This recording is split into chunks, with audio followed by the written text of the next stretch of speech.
జూబ్లీహిల్స్ ఉప ఎన్నికల్లో మహిళా ఓటర్ల ప్రాధాన్యత కీలకంగా మారింది.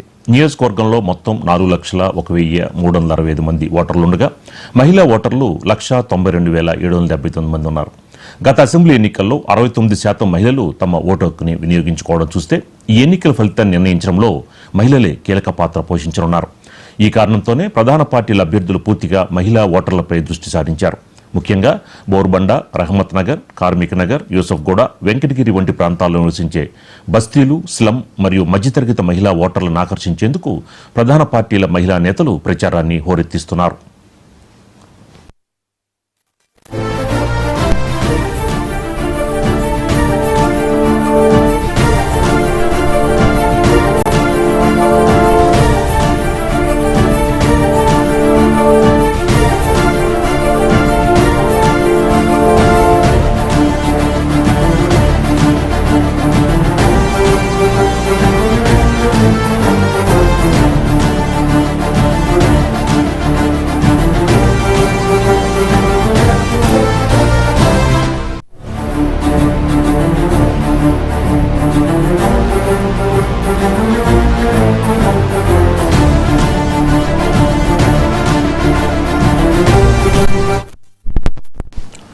ప్రధానంగా అధికార కాంగ్రెస్ పార్టీ తమ 6 గ్యారంటీ పథకాలైన మహాలక్ష్మి ఉచిత బస్సు, తెల్ల రేషన్ కార్డులో సన్నబియ్యం, 200 యూనిట్ల ఉచిత కరెంటు వంటి వాటిని ప్రముఖంగా ప్రచారం చేస్తోంది.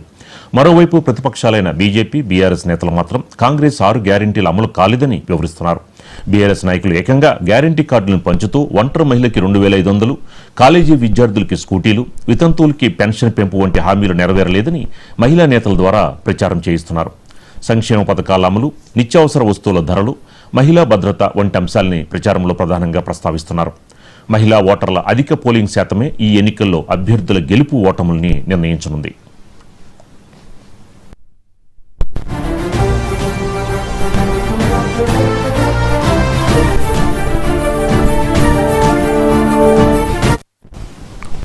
జూబ్లీహిల్స్ ఉప ఎన్నికల్లో మహిళా ఓటర్ల ప్రాధాన్యత చాలా కీలకంగా మారినట్లు తెలుస్తోంది. నియోజకవర్గంలో మొత్తం 4 లక్షల మంది ఓటర్లుండగా మహిళా ఓటర్లు 1,90,000 మంది ఉన్నారు. గత అసెంబ్లీ ఎన్నికల్లో 69% మహిళలు తమ ఓటు హక్కును వినియోగించుకోవడం చూస్తే ఈసారి కూడా ఎన్నికల ఫలితాన్ని నిర్ణయించడంలో మహిళలే కీలక పాత్ర పోషించబోతున్నారని తెలుస్తోంది. ఇక ఇదే అంశానికి సంబంధించి మనకి మరింత సమాచారం మా హైదరాబాద్ బ్యూరో శ్రీనివాస్ అందిస్తారు. శ్రీనివాస్ గారు, ఏంటి ఈసారి మహిళా ఓట్లే చాలా కీలకం అని చెప్పని ఇప్పటివరకు వస్తున్న ఇన్ఫర్మేషన్ ప్రకారం ఏంటి ఎలా ఉండబోతోంది? మహిళా ఓటర్లు ఎటువైపు టర్న్ తీసుకోబోతున్నారు? రాజు గారు, ఈ జూబ్లీహిల్స్ ఎన్నికల్లో మహిళా ఓటర్లే కీలక పాత్ర వహించే అవకాశం ఉంది. అందు గురించి అన్ని ప్రధాన పార్టీలు మహిళా ఓటర్లను మచ్చిక చేసుకోవడానికి పెద్ద ఎత్తున ప్రచారం కూడా చేస్తున్నారని చెప్పవచ్చు. ప్రధానంగా చూసేది ఉంటే జూబ్లీహిల్స్లో 4,01,366 ఓట్లు ఉండగా అందులో పురుషులు 2,08,561 ఉన్నారు. మహిళలు అదేవిధంగా 1,92,779 మహిళా ఓటర్లు ఉన్నారు. అంటే పురుషులకు సమానంగా మహిళా ఓటర్లు జూబ్లీహిల్స్లో ఉన్నారు. గత ఎన్నికల్లో 62% మంది మహిళలు ఓటింగ్లో పాల్గొన్నారు. అయితే మహిళా ఓటర్లే ఈ జూబ్లీహిల్స్ ఎన్నిక విషయంలో కీలక మలుపు తిప్పే అవకాశం ఉందన్నటువంటి ఉద్దేశంతోనే అన్ని రాజకీయ పార్టీలు మహిళా ఓటర్లను ఆకట్టుకోవడానికి పెద్ద ఎత్తున ప్రచారం చేస్తున్నారని చెప్పవచ్చు. ప్రధానంగా ఇప్పుడున్నటువంటి కాంగ్రెస్ గత 6 గ్యారంటీల్లో అమలు చేశాము, అందులో మహిళలకు పెద్దపీట వేశాము అన్నటువంటి ప్రచారంతో ముందుకు వెళ్తున్నారు. మహిళలకు ఉచిత బస్సు సౌకర్యం కల్పించాము, అదేవిధంగా పేద ఇంటి వాళ్లకు 200 యూనిట్ల వరకు ఉచిత విద్యుత్తును అందజేశాము. ముఖ్యంగా కాంగ్రెస్ ప్రభుత్వం మహిళలకు ప్రాధాన్యత ఇస్తుంది, ఇందిరమ్మ గృహాలు కూడా కట్టిస్తున్నామని చెప్పి ప్రచారం చేస్తుంది. అయితే బీఆర్ఎస్ ఇటు బీజేపీ ప్రతిపక్షాలు కూడా అదే తరహాలో మహిళలను ఆకట్టుకోవడానికి ప్రస్తుతం కాంగ్రెస్ చేస్తున్నటువంటి ప్రచారాన్ని తిప్పికొడుతుందని చెప్పవచ్చు. గత ఎన్నికల సమయంలో కాంగ్రెస్ ఇచ్చిన హామీలు పూర్తిగా అమలు చేయలేదు, మహిళలను మోసం చేసింది అనేటువంటి ప్రచారాన్ని ముందుకు తీసుకువెళ్తున్నారు. ప్రధానంగా స్లమ్ము, అదేవిధంగా మురికివాడలు, బస్తీలు ఉన్న ప్రాంతాల్లో ప్రజలను ఆకట్టుకోవడానికి ప్రతిపక్షాలైనటువంటి బీఆర్ఎస్ కావచ్చు, బీజేపీ కావచ్చు గత ఎన్నికల్లో మహిళలకు ఇచ్చినటువంటి హామీలను ఒకటి నెరవేర్చలేదు. ముఖ్యంగా ఒంటరి మహిళలకు 2,500 రూపాయలు ఇస్తామని చెప్పి ఇవ్వలేదు. అదేవిధంగా వితంతువులకు, వృద్ధులకు పెన్షన్ పెంచుతాము, 4,000 వరకు పెన్షన్ ఇస్తామన్నటువంటి హామీని కూడా నెరవేర్చలేదు. కాలేజీ విద్యార్థులకు స్కూటీలు పంపిణీ చేస్తామన్నటువంటిది ఆ హామీని కూడా నెరవేర్చలేదు. ఇలా ఎలాంటి హామీలను నెరవేర్చకుండా మహిళలను మోసం చేసింది అన్నటువంటి దాని ప్రచారాన్ని పెద్ద ఎత్తున తీసుకువెళ్తున్నారు. ఇటు బీఆర్ఎస్ కావచ్చు, బీజేపీ కావచ్చు. మహిళలను ఆకట్టుకోవడానికి అదేవిధంగా ఇందిరమ్మ ఇల్లు ఇప్పటి వరకు కూడా ఒక్కటి కూడా నగరంలో నిర్మించలేదు. అదేవిధంగా గ్రామీణ ప్రాంతాల్లో కూడా నిర్మించలేదు. గతంలో కేసీఆర్ నిర్మించినటువంటి డబుల్ బెడ్రూమ్ హైదరాబాద్ నగరంలోనే అత్యధికంగా నిర్మించి ప్రజలకు అందజేశామన్నటువంటి నినాదాన్ని ఇటు బీఆర్ఎస్ నేతలు చెప్తున్నారు.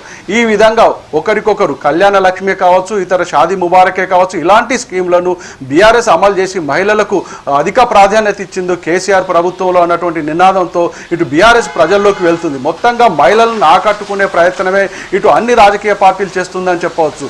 ఈ రోజు జరుగుతున్నటువంటి జూబ్లీ హిల్స్ ఎన్నికల్లో మహిళల తీర్పు ఏ విధంగా ఉండబోతుందన్నటువంటి ఆసక్తి కూడా రాజకీయ వర్గాల్లో చూసుకోవచ్చు. అదేవిధంగా ప్రచారంలో కూడా మహిళా నాయకులు, మహిళా నేతలు ప్రధానంగా పాల్గొంటున్నారని చెప్పవచ్చు. మహిళా నేతలైనటువంటి అటు బీఆర్ఎస్ నుండి ఇటు మాజీ హోంమంత్రి సబితా ఇంద్రారెడ్డి కావచ్చు, అదేవిధంగా ఎమ్మెల్యే సునీతా లక్ష్మారెడ్డి కావచ్చు, మిగతా నేతలు కూడా ప్రచారంలో పాల్గొని బీఆర్ఎస్కు మద్దతుగా ప్రచారం చేస్తున్నారు. అదేవిధంగా కాంగ్రెస్ కూడా మహిళా నేతలను పూర్తిగా ఉపయోగించుకుంటున్నారని చెప్పవచ్చు. మంత్రి సీతక్క, అదేవిధంగా పీజీఆర్ కూతురు విజయారెడ్డి లాంటి నేతలు కూడా కాంగ్రెస్ తరఫున ప్రచారం చేస్తున్నారు. ఇకపోతే బీజేపీకి కూడా మహిళా నేతలు తిరుగుతున్నారు. ఇటు మహిళా మోర్చా నాయకురాలు కావచ్చు, అదేవిధంగా కిషన్ రెడ్డి సతీమణి కావచ్చు, అదేవిధంగా ఇక్కడ జూబ్లీస్ టికెట్ను ఆశించినటువంటి కీర్తిరెడ్డి కావచ్చు.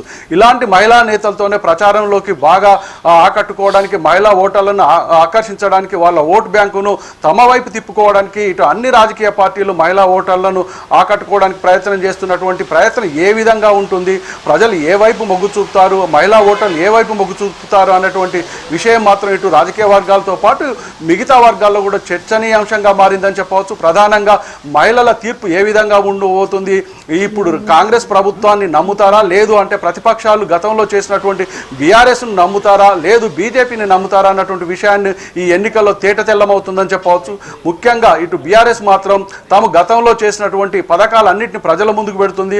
అంతేకాదు వాళ్ళు బాకీ కార్డులను కూడా ప్రజలకు అందజేస్తున్నారు. గతంలో బీఆర్ఎస్ చేసినటువంటి పథకాలు, కాంగ్రెస్ ఇచ్చినటువంటి హామీలు ఏ విధంగా ఉన్నాయన్నటువంటి విషయాన్ని కూడా బీఆర్ఎస్ నేతలు ముఖ్యంగా మహిళా ఓటర్ల కార్డుల రూపంలో అందజేస్తున్నారు. అదేవిధంగా కంటోన్మెంట్లో గతంలో ఎన్నికలు జరిగినాయి, అదే ఉప ఎన్నికల్లో ఇచ్చినటువంటి హామీలను నెరవేర్చలేదు అన్నటువంటి తీరును కూడా అక్కడి నుండి వచ్చినటువంటి బీఆర్ఎస్ నేతలు, కొంతమంది మహిళలు విచిత్రమైన ధోరణిలో ప్రచారం చేస్తున్నారు. ఆ ప్రచారం ప్రజలను ఆకట్టుకోవడమే కాకుండా ఇటు కాంగ్రెస్ను కొంత ఇరకాటంలో పెడుతుందని చెప్పవచ్చు. అధికారంలో ఉన్నటువంటి కాంగ్రెస్ కొన్ని హామీలను నెరవేర్చినా కూడా ప్రజల్లోకి వెళ్ళడానికి కొంత జంకుతుందని చెప్పవచ్చు. ప్రధానంగా గత హామీలను, ముఖ్యంగా ఒంటరి మహిళకు 2500 రూపాయలు ఇవ్వట్లేదు అనేది అక్కడ ప్రజలు ప్రశ్నిస్తున్నారు. అదేవిధంగా ఇందిరమ్మ ఇళ్ల గురించి కూడా ప్రశ్నిస్తున్నారు. కానీ కాంగ్రెస్ సన్న బియ్యం ఇచ్చాము, అదేవిధంగా తెల్ల రేషన్ కార్డులు ఇచ్చాము అన్నటువంటి ప్రజలను తమ వైపు తిప్పుకోవడానికి తాము చేసినటువంటి అభివృద్ధి కార్యక్రమాలు కావచ్చు, సంక్షేమ పథకాలు కావచ్చు, ఈ విధంగా ప్రచారంతో ముందుకు వెళ్తున్నాయి. ముఖ్యంగా మురికివాడలు, బస్తీలు లాంటి ప్రాంతాల్లో పేద వర్గాలు, మధ్యతరగతి ప్రజలు ఉన్నటువంటి మహిళలను ఆకట్టుకోవడానికి ఇలాంటి సంక్షేమ పథకాలు మేము అమలు చేస్తున్నాం అన్నటువంటి విషయాన్ని ఇటు కాంగ్రెస్ ప్రభుత్వం, అదేవిధంగా ప్రచారంలో పాల్గొన్నటువంటి మంత్రులు చెప్తుంటే దీన్ని తిప్పుకోవడానికి బీఆర్ఎస్ నేతలు కాంగ్రెస్ ప్రభుత్వం ఏమీ చేయలేదు, ఇచ్చిన హామీలను నెరవేర్చలేదు అంటూ ప్రజలను ఈ విధంగా తమ వైపు తిప్పుకోవడానికి ప్రయత్నం చేస్తున్నాయి. రాజు గారు.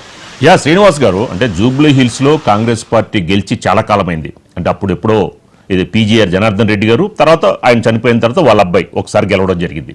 మరి ఈసారైనా కాంగ్రెస్ పార్టీ మరి జూబ్లీ హిల్స్లో జెండా ఎగరవేసే అవకాశం ఉంటుందంటారా? ముఖ్యంగా పోటీ చూసేది ఉంటే నువ్వా నేనా అనే స్థితిలో ఇటు కాంగ్రెస్ కావచ్చు, ఇటు బీఆర్ఎస్ కావచ్చు, రెండు పార్టీల మధ్య ప్రధాన పోటీ ఉందని చెప్పవచ్చు. త్రిముఖ పోటీ అని చెప్పుకున్నా కూడా ఇప్పటి వరకు బీజేపీ కొంత ప్రచారంలో వెనుకబడమే కాకుండా టికెట్ కేటాయించిన నుండి ఇప్పటి వరకు చాలా, అంటే మిగతా పార్టీలతో ఇటు కాంగ్రెస్ కావచ్చు, బీఆర్ఎస్తోని కానీ పోల్చుకుంటే బీజేపీ కొంత వెనుకబడి ఉందని చెప్పవచ్చు. కాంగ్రెస్కు బీఆర్ఎస్కు మధ్యనే పోటీ ఉందన్నటువంటిది ఇప్పుడు కొంత తేటతెల్లమవుతుంది. నువ్వా నేను అనే స్థితిలో ఉంది.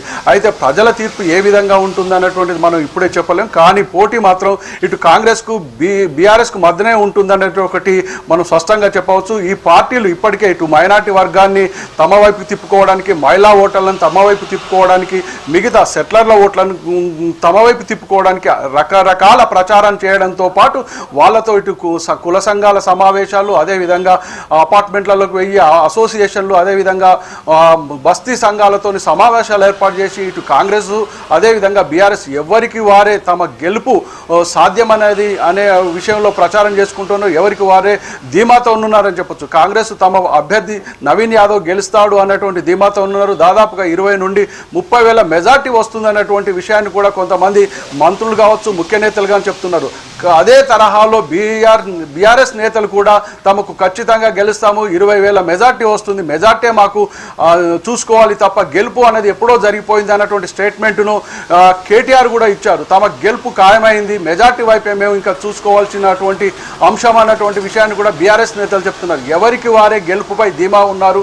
ప్రజలు మాత్రం ఏ విధమైనటువంటి తీర్పు ఇస్తారో 11 జరిగే ఎలక్షన్లో అదేవిధంగా కౌంటింగ్ జరిగేటువంటి 14వ తేదీ కౌంటింగ్ రోజు మాత్రం తెలుస్తుందని చెప్పవచ్చు. ప్రధానంగా ఇక్కడ ఉన్నటువంటి ప్రధాన పార్టీలు 3 పార్టీలైనా కూడా బీఆర్ఎస్ బీజేపీ మధ్యనే పోటీ ఉంటుందని చెప్పవచ్చు. రాజు గారు, శ్రీనివాస్ గారు, ముఖ్యంగా జూబ్లీ హిల్స్ లో ఎక్కువగా ఓట్లు అనేది ఇప్పుడు మహిళా ఓట్లతో చూసుకుంటే కనుక ముఖ్యంగా మైనార్టీ ప్లస్ సినిమా సంబంధించి సినీ కార్మికుల ఓట్లే చాలా కీలకమని, ఈ నేపథ్యంలో రేవంత్ రెడ్డి ఇప్పుడు అజరుద్దీన్ గారికి మంత్రి పదవి ఆఫర్ చేయడం, మరో పక్కన నిన్న జరిగిన ఏదైతే మీటింగ్లో ఏదైతే లాభాల్లో 20% సినీ కార్మికులకు ఇవ్వాలి, నేను జీవో తీసుకొస్తానంటున్నారు.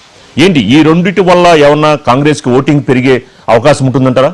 ఓటింగ్ పర్సంటేజ్ పెరిగే అవకాశం ఉంటుందంటారా? వీటి వల్ల కొంత ప్రజల్లో మార్పు వచ్చే అవకాశం ఉంది, ఓటింగ్ పర్సెంట్ పెరిగే అవకాశం ఉంది. గెలుపు వైపు మాత్రం 2 పార్టీలు దూసుకుపోతున్నాయి, నువ్వా నేనా అనే స్థితిలో ఉంది. కానీ కాంగ్రెస్ ఇవన్నీ ఎందుకు చేస్తుంది అనేటువంటి దాన్ని కూడా ఇటు ప్రతిపక్షంలో ఉన్నటువంటి బీఆర్ఎస్ బీజేపీ ఆరోపిస్తుంది. ప్రధానంగా సినిమా కార్మికుల గురించి చూసేది ఉంటే సినిమా కార్మికులకు ఉన్నటువంటి సమస్యలు ముఖ్యమంత్రి రేవంత్ రెడ్డికి ఇప్పుడే గుర్తుకు వచ్చాయా అన్నటువంటి దాన్ని కూడా ఇటు బీఆర్ఎస్ నేతలు ప్రశ్నిస్తున్నారు. ప్రధానంగా సినీ కార్మికులు, సినిమా ఇండస్ట్రీ ఖచ్చితంగా బీఆర్ఎస్ వైపే మొగ్గు చూపుతుంది కాబట్టి దాన్ని వ్యూహాత్మకంగా రేవంత్ రెడ్డి వాళ్ళందరికీ హామీలు ఇచ్చి సినిమా వర్గంలో ఉన్నటువంటి ఓటర్స్ని తమ వైపు తిప్పుకోవడానికి నిన్న జరిగినటువంటి సమావేశం ఏర్పాటు చేసి వాళ్ళకి హామీల వర్షం కురిపించారు. సినిమాలో ఉన్నటువంటి 24 సంఘాలకు సంబంధించినటువంటి నాయకులు మాత్రమే ఆ సమావేశానికి వెళ్ళారు. అక్కడ ఉన్నటువంటి ఓటర్లు మాత్రం బీఆర్ఎస్ వైపే మొగ్గు చూపే అవకాశం ఉంది అన్నటువంటిది బీఆర్ఎస్ నేతలు చెప్తున్నారు. బీజేపీ కూడా తమకు సినీ పరిశ్రమకు చెందినటువంటి ఓట్ల సంఖ్య కూడా మేము సాధిస్తాము అన్నటువంటి ధీమాతో ఉన్నారు. అదేవిధంగా మైనార్టీ వర్గానికి చెందినటువంటి వాళ్ళని అందరినీ తమ వైపు తిప్పుకోవడానికి ఈరోజు వ్యూహాత్మకంగా ఎమ్మెల్సీ కాకముందు అంటే ఎమ్మెల్సీగా ప్రమాణం స్వీకారం చేయకముందే అజారుద్దీన్కు మంత్రి వర్గంలో చోటు దక్కుతుంది అన్నటువంటి విషయాన్ని కూడా మనం చెప్పుకోవచ్చు. ఎల్లుండి మంత్రిగా ప్రమాణ స్వీకారం చేసే అవకాశం కూడా ఉంది అజారుద్దీన్. అయితే ఇప్పటి వరకు కాంగ్రెస్ పార్టీ ఎమ్మెల్సీగా అజారును ప్రకటించినా కూడా, గవర్నర్ కోటాలో ఆయనకు ఎమ్మెల్సీ ఇచ్చినా కూడా ఇప్పటి వరకు అజారుద్దీన్ ఎమ్మెల్సీగా ప్రమాణ స్వీకారం చేయలేదు. ఇంత హడావిడిగా అజారుద్దీన్కు మంత్రివర్గంలో చోటు లభిస్తుంది అంటే కేవలం బీఆర్ఎస్ చేస్తున్నటువంటి ప్రచారం కావచ్చు, బీఆర్ఎస్కు మైనార్టీలో ఉన్నటువంటి ప్రాధాన్యత కావచ్చు, వాళ్ళ ఓట్ల శాతం పెరుగుతుందన్నటువంటి భయంతోనే సీఎం రేవంత్ రెడ్డి అజారుద్దీన్కు మంత్రివర్గంలో హైదరాబాద్ నుంచి మైనార్టీ వర్గంగా ఆయనకు మంత్రి పదవిలో ఇవ్వడం జరుగుతుంది. దీన్ని చూసేది ఉంటే తమకు అనుకూలంగా ఉంది అన్నటువంటి విషయాన్ని ఇప్పుడు చెప్తూ ఉన్నారు. ప్రధానంగా అజారుకు మంత్రి పదవిలో చోటు దక్కడం వల్ల కొంత మైనార్టీలు కాంగ్రెస్ వైపు మొగ్గు చూపే అవకాశం ఉంది. అదేవిధంగా ఇప్పటి వరకు ఎంఐఎం మద్దతు చెప్పినా కూడా ప్రచారంలో మాత్రం ఇటు అసదుద్దీన్ కానీ అక్బరుద్దీన్ పాల్గొనలేదు. అయితే మొత్తంగా మైనార్టీ ఓట్లు తమ వైపు తిప్పుకోవడానికి కాంగ్రెస్ వ్యూహాత్మకంగా సీఎం రేవంత్ రెడ్డి ఈ అజార్కు మంత్రి పదవి ఇచ్చినట్లు చెప్పుకోవచ్చు మనం. రాజు గారు, రైట్, థ్యాంక్ యూ శ్రీనివాస్ గారు.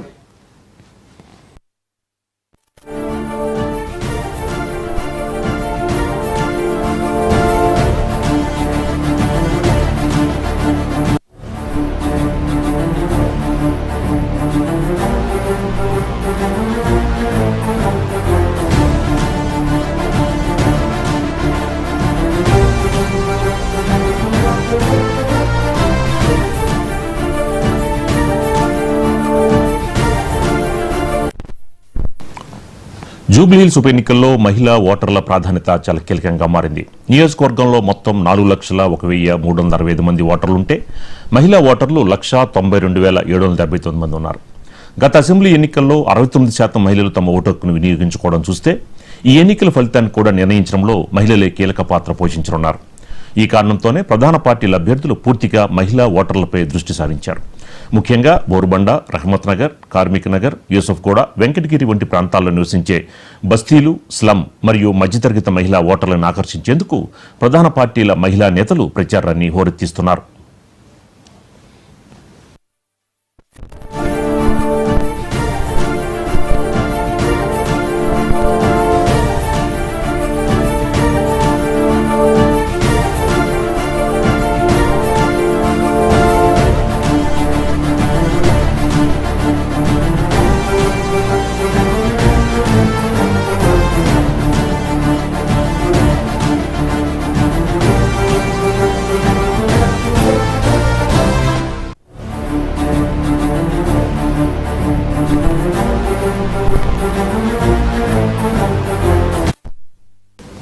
ప్రధానంగా అధికార కాంగ్రెస్ పార్టీ తమ 6 గ్యారంటీ పథకాలైన మహాలక్ష్మి ఉచిత బస్సు, తెల్ల రేషన్ కార్డులో సన్నబియ్యం, 200 యూనిట్ల ఉచిత కరెంటు వంటి వాటిని ప్రముఖంగా ప్రచారం చేస్తోంది. మరి మహిళలు ఎటువైపు ఉన్నారు అనే అంశంపై మా కరెస్పాండెంట్ రామ్ నరేష్ మరింత ఇన్ఫర్మేషన్ ఇస్తారు. రామ్ నరేష్, ఏంటి మహిళా ఓటర్లే ఈసారి కూడా జూబ్లీ హిల్స్ ఉప ఎన్నికల్లో చాలా కీలక పాత్ర పోషించబోతున్నారు అని వార్తలు వస్తున్నాయి. ఏంటి, ఎలా ఉండబోతుందంటారు? రామరాజు, ప్రధానంగా చూసుకుంటే జూబ్లీహిల్స్ ఎన్నికల్లో 4,01,000 ఓట్లు ఉన్నాయి. ఈ ఓట్లలో దాదాపు సగం అంటే 1,98,000కి సంబంధించిన ఓట్లు మహిళా ఓటర్లే ఉన్నారు. వీళ్ళు అంటే గతంలో జరిగిన ఎన్నికల్లో వీళ్ళే ఓటింగ్ పర్సెంటేజ్ అంటే 60% వీళ్ళే ఉన్నారు. మిగతా వాళ్ళు పర్సెంటేజ్ తక్కువగా ఉంది. అంటే ఓటింగ్ పర్సెంటేజ్లో మహిళలు ఎక్కువగా వచ్చి ఓట్లు వేస్తున్నారు కాబట్టి వాళ్ళు ఎవరికి ఓట్లు వేస్తే వాళ్ళే గెలిచే అవకాశాలు ఉంది. దీంతో మహిళా ఓటర్లపైనే అందరూ కూడా కాన్సన్ట్రేషన్ చేస్తున్న పరిస్థితి ఉంది. ఇటు కాంగ్రెస్ పార్టీ కానీ ఇటు బీఆర్ఎస్ పార్టీ కానీ ప్రధానంగా మహిళా ఓటర్లను ప్రసన్నం చేసుకునే పనిలో పడ్డారు.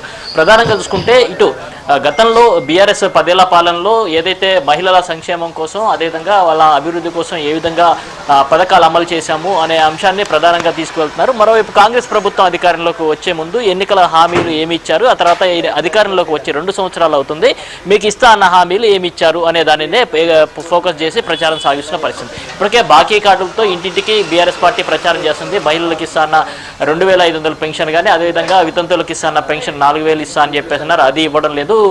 యువతలకు ఇస్తాన్నారు, స్కూటీ ఇస్తాన్నారు, అది ఇవ్వలేదు. తులం బంగారం ఇస్తాన్నారు, ఇది ఇవ్వలేదు. ఇవన్నీ కూడా అంటే ఏదైతే పథకాలు చెప్పారో ఆ ఒక్క పథకం కూడా అమలు చేయట్లేదు. కేవలం ఫ్రీ బస్ అని చెప్పేసి పెట్టారు. ఆ ఫ్రీ బస్సులో కూడా కేవలం బస్సుల సంఖ్య తగ్గించారు. దాంట్లో మహిళలు ఎక్కేందుకు ఇబ్బందులు పడుతున్న పరిస్థితి ఉంది. రోజు కూడా 10 చోట్ల యుద్ధాలు జరుగుతున్న పరిస్థితి అయితే ఉంది. ఈ నేపథ్యంలోనే మరోవైపు పురుషులకు సంబంధించి అంటే ఇంట్లో ఆడవాళ్ళకి ఫ్రీ ఇచ్చారు, మగవాళ్ళకేమో టికెట్ రేట్లు పెంచి ఒక చేత్తో ఇచ్చి ఒక చేత్తో లాక్కుంటున్న పరిస్థితి ఉంది. ఇవన్నీ కూడా అంటే కాంగ్రెస్ పార్టీ హామీలు ఇచ్చింది కానీ ఆ హామీలు అమలు చేయట్లేదు. ఈ అంశాన్ని పబ్లిక్లోకి ఎక్కువగా తీసుకువెళ్ళాలని చెప్పేసి బీఆర్ఎస్ పార్టీ విస్తృతంగా ప్రచారం సాగిస్తుంది. అదేవిధంగా మహిళలను కోటీశ్వరులు చేస్తామని చెప్పేసి కాంగ్రెస్ చెప్తుంది. ఎంతమంది కోటీశ్వరులు చేశారు, ఏ విధంగా కోటీశ్వరులు చేస్తారు అనేదాన్ని ఏదైతే బస్సుల ద్వారా బస్సులు కొనుగోలు చేసి వాళ్ళని కోటీశ్వరులు చేస్తామన్నారు. అదేవిధంగా వడ్డీ లేని రుణాలు ఇస్తా అని చెప్పేసి అన్నారు. కానీ వడ్డీ లేని రుణం ఎంత ఇస్తున్నారు ఏంటి అనేది మొత్తం కూడా చెప్పాలి, దీనిపై చర్చకు కూడా సిద్ధమా అంటూ కూడా బీఆర్ఎస్ పార్టీ ప్రశ్నిస్తున్న పరిస్థితి ఉంది. ఇలా ప్రతి ఒక్క అంశాన్ని అంటే కాంగ్రెస్ పార్టీ అధికారంలోకి వచ్చిన తర్వాత ఏ హామీలు ఇచ్చింది, ఏ హామీలు అమలు కావట్లేదు, ఇవన్నీ అంశాలను కూడా ప్రజల్లోకి విస్తృతంగా తీసుకెళ్తారు. ఎందుకంటే మహిళలకు కావాల్సింది ఏంటంటే వాళ్ళకి నిత్యం ప్రతి నెల కావాల్సిన సరుకులకు కానీ వీటన్నిటికి కూడా డబ్బులు కావాలి. అవన్నీ కూడా ఏదైతే ప్రభుత్వం 2,500 పెన్షన్ ఇస్తా అని చెప్పేసినది, అదేవిధంగా ఒంటరి మహిళలకు 4,000 పెన్షన్ ఇస్తా అన్నారు, ఇవన్నీ కూడా ఇస్తా అని చెప్పారు. అవి ఏవి రావట్లేదు కాబట్టి అవి చాలా ఎఫెక్ట్ పడే అవకాశం ఉంది.